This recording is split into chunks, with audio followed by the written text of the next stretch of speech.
I wish that someone had sat me down on my first day of university and told me all the things that I'm about to tell you in this video. There were so many things I wish I had done differently that would have significantly improved my life during uni and after uni as well. So make sure that you stay tuned so that you don't make the same mistakes. I'm going to be covering study tips and academic success, deciding your career after uni, handling your money and personal finance, socializing, friendships and relationships, as well as mental and physical health. I guarantee that these tips are going to be super helpful regardless of whether you're in your first year of university or whether you're a few years in already. To give a bit of background, I studied chemical engineering in the UK, but all of these tips are gonna be applicable no matter what you're studying and where in the world you're studying, so they won't be UK specific. So I did a 5-year sandwich degree, as they call it in the UK, and basically it's where you do 3 years of your bachelor's and then you take a year out to go work in industry, and then after that you come back to do your master's year, which is 1 year in the UK. So I was over there from 2015 to 2020 before then coming back to Malaysia to go work at a bank as a project manager, which is currently what I'm doing to this day. Without further ado, let's get straight into the tips. Okay, so the first thing I'm going to be covering is studying. And this first piece of advice might come as a surprise to a lot of you because my channel is all about self-improvement and productivity and all that. But the one major regret that I had at uni above everything else was that I wish I didn't work so hard. And hear me out. You know that trite saying of when you're on your deathbed, you're not going to wish you had worked harder, so you should just spend more time with the people you care about and doing the things that you love. And I 100% agree with that statement. I'm not saying that you shouldn't work hard like ever. Yes, it's important to put in effort, but not to the point where you just burn yourself out doing it. And that was the biggest regret that I had at university. I basically let my studies get me into this really negative headspace where everything was just about work, work, work at the expense of other really important things in my life, such as my physical and mental well-being and also my relationships with other people. Don't be so harsh on yourself, especially when it comes to grades, because let me tell you, employers and companies do not care. As long as you get a 2-1 or a merit, I'm not sure what the equivalent is in other countries, but as long as you get that, which is what the overwhelming majority of people will get, then you're fine. Employers don't even care what you studied at university and where you studied, unless of course you apply for specific companies like, you know, your McKinseys and Bains and what have you, because they tend to hire people from the more elite universities. Contrary to popular opinion, getting a first-class degree makes virtually no difference to your life after university, except maybe as an ego boost so you can post about your achievements on LinkedIn. What really matters once you enter the workforce is the number of years of experience in your industry, as well as the ability to market yourself to employers. My second tip within the topic of studying is to not study hard, but to study smart. So the way that you can do this is to study with other people on your course. The great part about studying with other people is that if you don't understand something, then you can immediately ask your friends around you. It really saves time instead of you trying to figure it out all on your own. And that's another point actually that I'd like to make. Don't feel like you need to do everything on your own. Don't feel like you're stupid if you can't figure things out. Just ask somebody. It's perfectly okay because other people will do that to you too. But you need to make sure that your study group actually studies and that they're not a distraction to you. The number of times that I've seen groups of people studying in the library and just chatting for hours and hours, so try not to fall into that trap. The next thing I'm going to be talking about is choosing a career after uni. After graduating from uni, you don't need to pursue a career that is related to your degree. You'd be surprised at how a lot of people, and in fact I would say the majority of people, end up doing something completely unrelated. If you're studying engineering, you don't need to get an engineering job, and if you studied accounting or finance or economics, then you don't need to go work at a bank. You don't have to follow a particular path in life just because it's the safest choice or because it's the most obvious option. I'd really urge you to use these 3, 4, or 5 years or however long to just really explore what's out there. So I did a chemical engineering degree, and in fact I did work as a process engineer in the UK for about a year. But then after that, and after I graduated, I decided that I wanted to branch out and try something else, and I somehow ended up working at a bank as a project manager for their tech initiatives. A lot of my engineering friends actually ended up working as programmers and data scientists because data science and tech is very sexy and lucrative at the moment. If you think you might be interested in a career as a programmer, data analyst, or data scientist, then there's actually this free and easy platform which allows you to learn the skills needed for these professions in a fun and interactive way. And that platform is called Brilliant, who are kindly sponsoring today's video. I know that learning a new skill can be pretty daunting, especially if it's a more technical skill like coding. Brilliant is a great platform because it makes learning about computer science, data science, and math fun and interactive, which helps a lot in easing you into these otherwise difficult and complicated topics. And I really wish I knew about Brilliant when I was back at university, because I honestly think it would have helped me so much with my coding and math modules. They have thousands of lessons which range from the basics to the more advanced topics, and they add new lessons in every month. No matter your skill level, Brilliant will help to tailor the content to fit your needs so that it will allow you to learn at a pace that you're comfortable with. For example, if you're looking to learn programming from scratch, their Thinking in Code course will teach you to design simple programs to solve real-world problems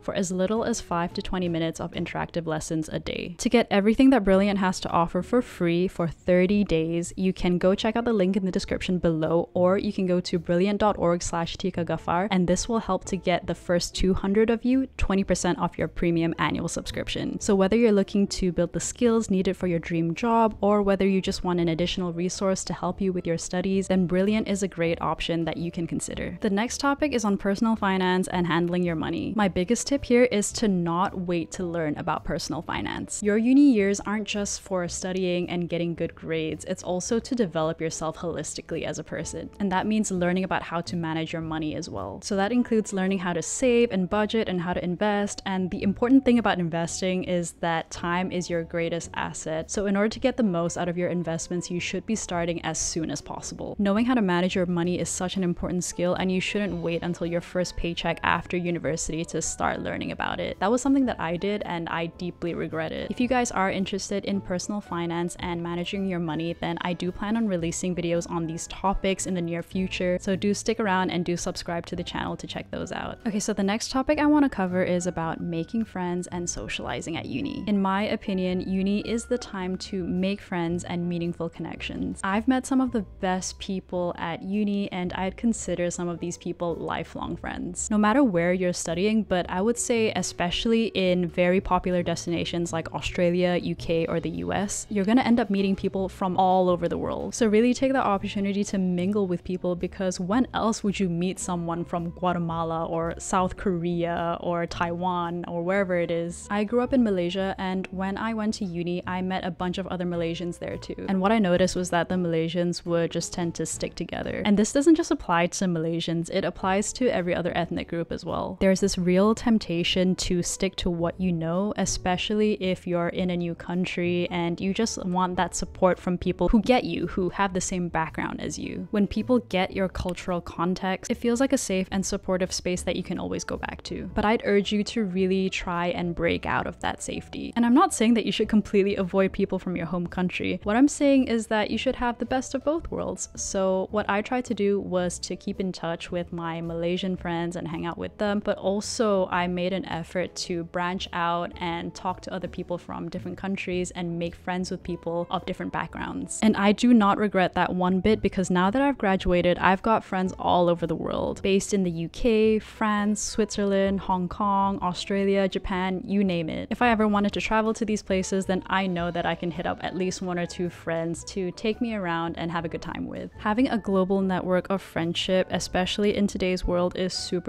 important, so do try and take advantage of that. And also, it just makes your uni life so much more interesting and colorful, because you get exposed to all these different cultures. You can learn a lot of things and expand your worldview and expose yourself to different modes and ways of living. This next topic is on physical health, and I wish I could turn back the clock and tell younger Tika to take the damn gym seriously. I paid the yearly campus membership, which cost about £500, and only went to the gym to use the freaking treadmill. And £500 is crazy just to use one machine. I'm really into gym and fitness now, and since January I've been going around 4 times a week to the gym, and already I've seen significant progress in the span of a single year, which is considered not that long in gym years. And it wasn't just my physique that I saw the most difference in, it was also my mental fortitude and well-being overall. And boy, do I wish I started properly back then. I can't even imagine where I'd be today if I had. I started uni like 8 years ago, and if I had started gym properly back then I would probably be a freaking athlete today. This next topic is on mental health, and I really wanted to point this out because uni is a crazy time. You're going through such a big life transition where for most people, you're you're living away from home for the very first time and learning how to take care of yourself. You're trying to figure out who you are and what you want to do in your life. It's when you have to figure out how to pay rent and bills and cook for yourself and do your own laundry. On top of that, there's also a lot of pressure to do well at uni academically and socially. Burnout is really common, and anxiety and depression and all these other mental illnesses are super common at uni. I personally had an acquaintance that I knew back in uni who unfortunately took his life, and I wasn't particularly close to him, but I did have friends I was close with who did hang out with him a lot. And I also have friends at other unis who personally knew people that took their own lives as well. So the tip here is to make sure that you have a robust support system in place so that whenever you're going through tough times, you at least have 1 or 2 people that you can go to talk things out with. Don't ever feel like you need to do things on your own or to have everything figured out on your own. And also another thing is to be aware of the mental health services that are aware on your campus, because I know some unis provide free therapy or counseling sessions. The final topic I want to cover is about traveling, and the number one message that I want to get across is that you should travel more whilst you still can. Uni is arguably one of the best periods of your life because you're an adult with your own autonomy, but you're not shackled to a 9-to-5 where you only get 2 or 3 weeks of vacation time a year. You don't have commitments like a mortgage or a child to put through school or anything like that. Take advantage of that freedom as well as those really long breaks in between semesters. I was incredibly lucky to be based in Europe because there were so many countries and awesome holiday destinations that were only just a couple hours away by plane. Looking back, I actually went to a lot of places within the UK, but also in other countries like France, Switzerland, Germany, Sweden, Croatia, Italy, Portugal. But even then, I regret not traveling even more. So try to prioritize travel and fun times during uni, because once you start working, it's incredibly difficult to find big stretches of time that you can take off in order to go traveling. And if you're an international student like I was, then you don't know when you're going to be able to go back to Europe again, because it's just way too expensive and the exchange rate is just simply not in our favor. Okay guys, so that's all of the pieces of advice that I have for you today on making the most of your time at university. If you're into productivity, self-improvement, health, and overall well-being, then don't forget to subscribe and do give this video a thumbs up. Thanks so much for watching, and see you in the next video.